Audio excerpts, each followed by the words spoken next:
Bonjour et bienvenue sur les vitamines du royaume et pour tous ceux qui veulent recevoir la paix, la joie et la tranquillité. Amen.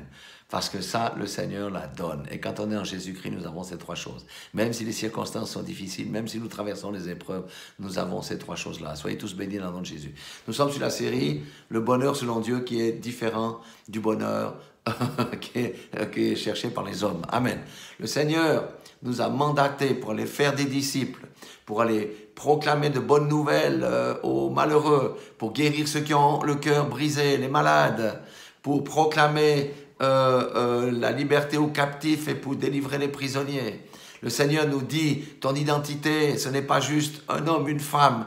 Tu es le sel de la terre, tu es la lumière du monde. Et c'est au travers de ces instruments qu'on amène les gens à déposer leur fardeau aux pieds de Jésus, à tous ceux qui sont chargés, qui sont fatigués. Et le sermon sur le mont de la montagne, le Seigneur dit, heureux, heureux, heureux, venez avec moi sur ma barque, venez avec moi sur ma barque. Vous qui êtes frustrés, vous qui avez faim et soif de justice, vous qui êtes dans l'affliction, vous qui êtes pauvres d'esprit, venez avec moi, vous qui êtes doux et humbles de cœur. Alléluia. Aujourd'hui, nous allons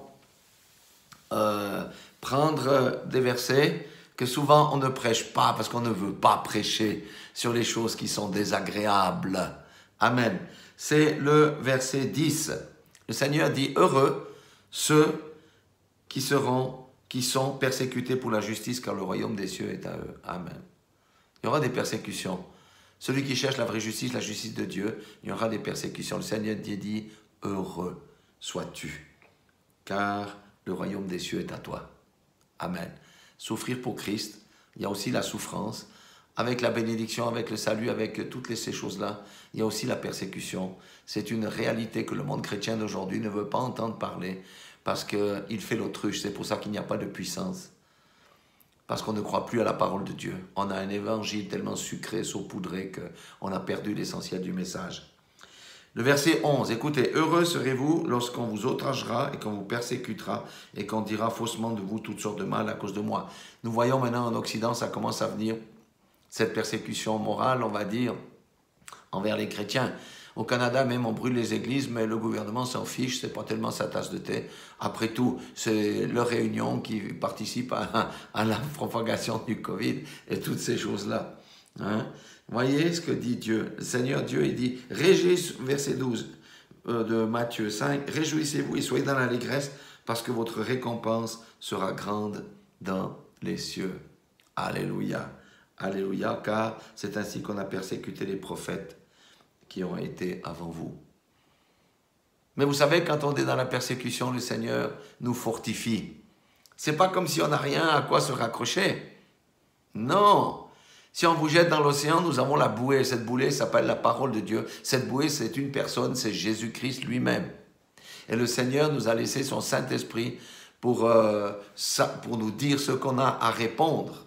Tout le monde ne passera pas forcément par des persécutions comme les apôtres ont passé, mais nous devons savoir qu'il y aura des moqueries, nous serons moqués.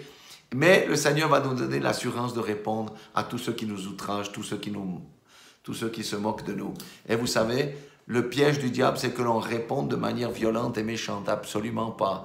Nous répondrons avec amour parce que vous savez, l'amour, c'est l'arme fatale pour Satan. C'est l'arme qui désarme Satan et les démons. Donc le message, il dit, le Seigneur dit, embarquez avec vous, vous dont ce monde-là, finalement, que ce monde-là persécute à cause de son nom. Alléluia. C'est pourquoi nous ne devons pas craindre.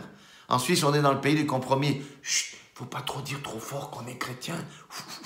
On est dans le compromis. Le compromis tue la foi.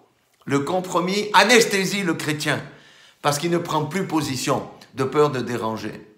En tout cas, c'est en Suisse, c'est comme ça. Maintenant, vous avez vu, le Seigneur est absolument extraordinaire.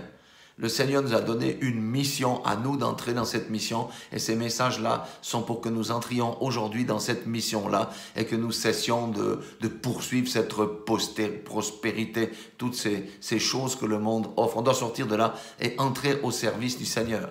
Voilà, soyez tous bénis dans le nom puissant de Jésus-Christ.